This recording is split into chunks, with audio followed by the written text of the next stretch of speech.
Assalamualaikum warahmatullahi wabarakatuh. Kembali lagi di Rismis, channel yang menceritakan kisah mistis. Dan kali ini ada cerita dengan judul, Diselamatkan Hodam Kakekku, dari Pesugihan Juragan Taslim. Cerita dari coretannya Sang Penghayal. Namun sebelumnya silahkan subscribe, like dan share terlebih dahulu. Juga jangan lupa bunyikan tanda loncengnya, agar tidak ketinggalan dengan cerita-cerita seru lainnya. Dan seperti apa kisahnya kali ini, langsung saja kita masuk ke ceritanya.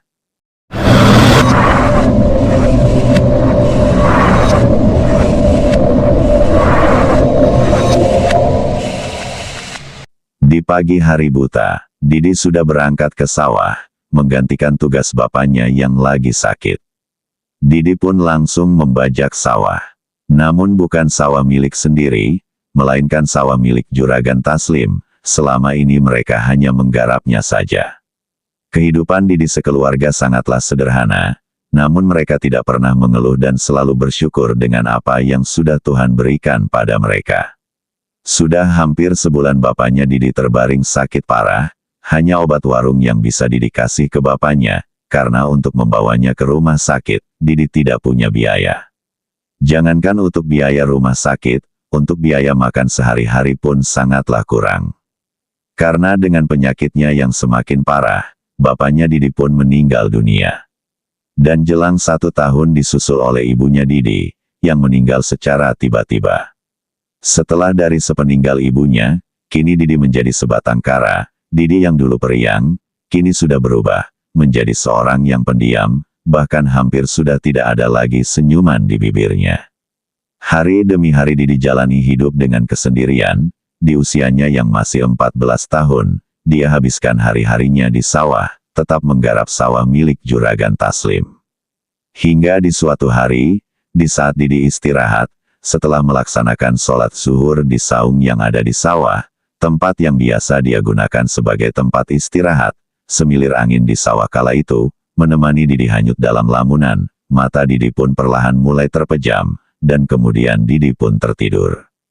Dalam tidurnya, Didi bermimpi, dengan tempat yang masih berada di saung, Didi dihampiri oleh seorang kakek tua, yang berbaju serba putih. Sambil tersenyum si kakek itu mengucap salam. Assalamualaikum cu. Waalaikumsalam kek. Jawab Didi.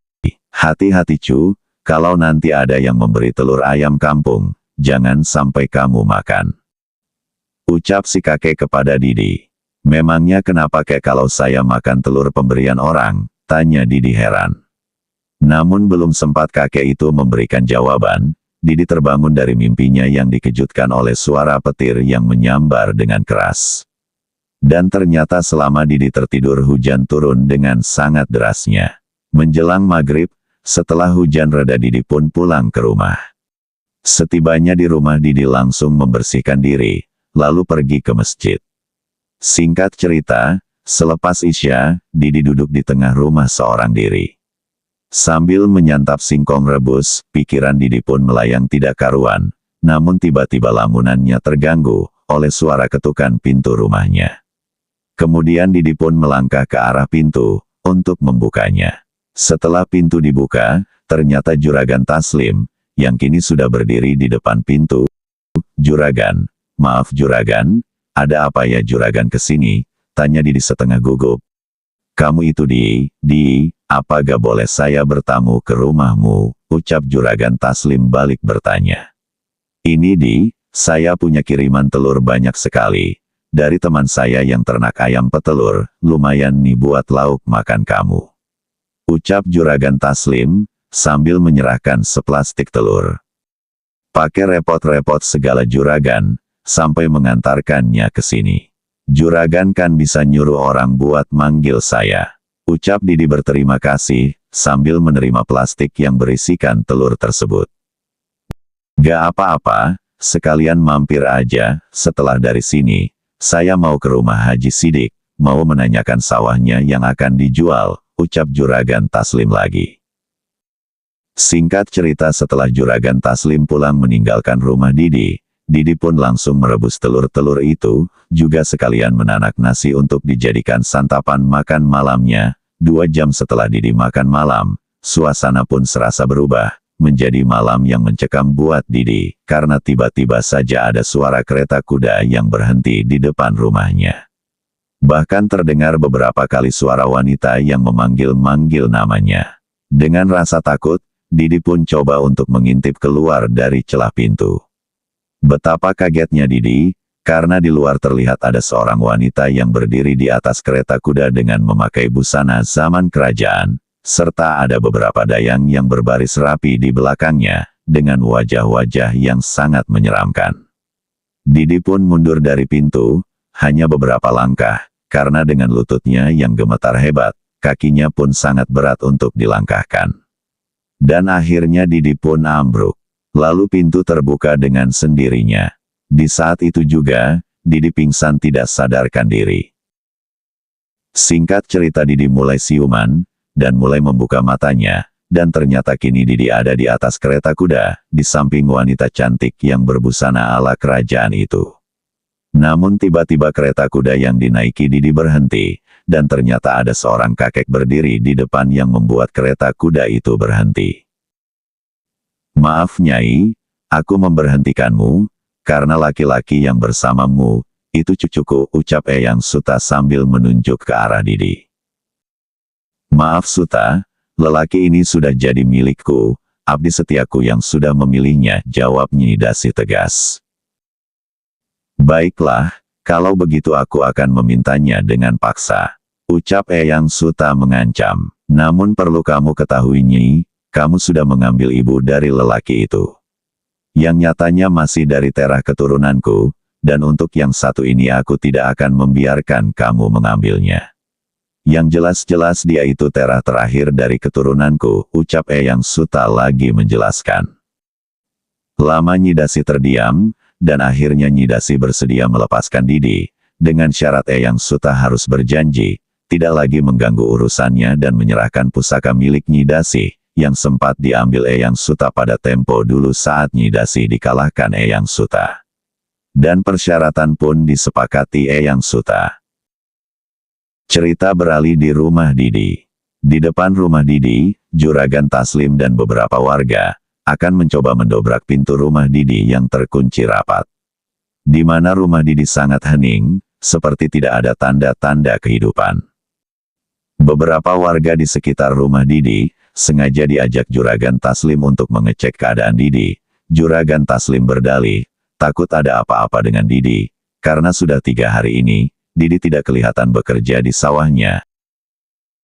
"Ayo bapak-bapak kita dobrak saja pintunya, saya takut jangan-jangan si Didi sakit lagi. Soalnya sudah 3 hari si Didi gak ada ke sawah," ucap Juragan Taslim meyakinkan warga.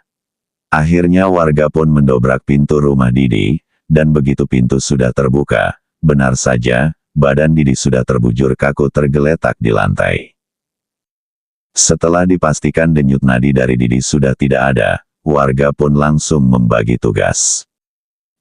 Setelah kematian Didi diumumkan melalui pengeras suara yang berada di masjid, para warga pun sudah bersiap-siap mengantarkan jenazah Didi untuk dimakamkan. Dan setibanya di pemakaman, jenazah Didi pun dimasukkan ke liang lahat.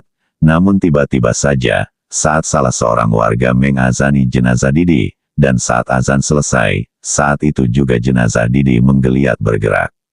Membuat seorang warga yang mengazani jenazah, langsung naik loncat ke atas meninggalkan liang lahat. "Astagfirullahalazim, mayatnya hidup kembali Pak Ustadz," ucap seorang warga yang baru saja meloncat naik dari liang lahat dengan kaget dan bercampur takut. Dan beberapa saat kemudian Pak Ustadz pun turun ke liang lahat, untuk memastikan jenazah yang bergerak, dan ternyata memang benar, badan dari jenazah Didi hangat kembali, bahkan kapas yang menutupi kedua lubang hidungnya pun sudah terlepas entah kemana. Dan pada akhirnya Didi pun dinyatakan hidup kembali dan dikeluarkan dari liang lahat. Singkat cerita, sudah 2 hari Didi hidup lagi, namun tingkahnya seperti orang linglung. Dan untungnya ada Pak Umar tetangga Didi yang mau merawatnya. Sejak saat itu Didi dianggap menjadi gila oleh warga sekampung, karena dengan sikapnya yang suka berbicara sendiri.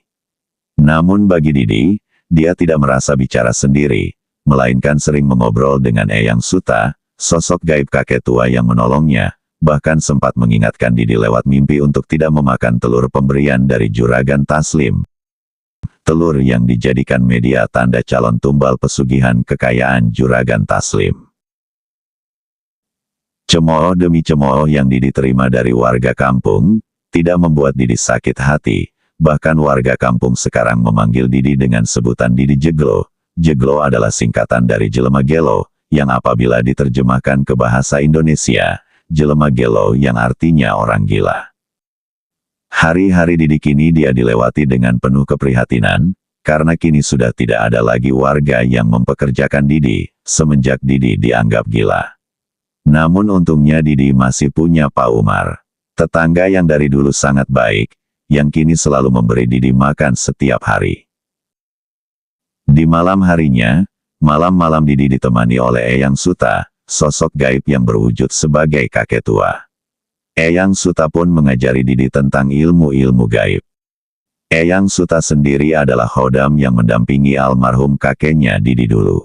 Dirasa ilmu yang diturunkan Eyang Suta kepada Didi sudah cukup, Eyang Suta pun menunjukkan sebuah pusaka yang harus Didi miliki. Di makam kakekmu, ada sebuah pusaka.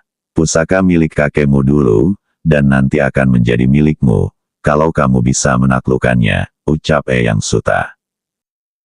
Dan saat itu juga, Eyang Suta menarik sukma Didi dan melesat pergi ke pemakaman. Setibanya di makam kakeknya Didi, Eyang Suta malah duduk bersila. Mana pusakanya Eyang? Tanya Didi, karena setibanya di makam Didi tidak melihat adanya benda pusaka, yang ada hanya seorang lelaki gagah yang mengenakan baju mirip pendekar yang ada di film-film kolosal. Pria gagah itu penunggu pusakanya, jadi kamu harus mengalahkannya dulu, ucap Eyang Suta kepada Didi. Belum sempat Didi berpikir bagaimana cara mengalahkan pria gagah itu, tangan dan kakinya bergerak begitu saja seperti ada yang menuntun, melesatkan pukulan dan tendangannya ke arah pria gagah itu. Sehingga pertarungan pun terjadi begitu saja, jual beli pukulan di antara kedua anak muda itu terus dilakukan, sampai di akhir pertarungan, Didi dapat mengalahkan pemuda itu. Sembah baktiku Tuan, aku Bayu Pecut, sekarang engkaulah tuanku, ucap pemuda itu yang bernama Bayu Pecut. Lalu berubah wujud menjadi sebuah cemeti atau cambuk yang berwarna hitam. Ambillah, itu salah satu pusaka yang sekarang jadi milikmu, ucap Eyang Suta. 2 tahun kemudian, Pak Umar yang selalu memberi Didi makan, kini Pak Umar telah meninggal dunia, dan Didi pun sadar tidak bisa menggantungkan terus hidupnya kepada orang lain, karena di kampungnya sudah tidak ada lagi yang menganggap Didi orang waras. Akhirnya Didi pun memutuskan untuk meninggalkan kampungnya dan pergi ke kota. Hingga akhirnya Didi tiba di sebuah pasar, dan dia mencoba menawarkan diri untuk ikut jadi tukang kuli panggul di pasar, kepada seorang kuli yang bernama Pak Aman.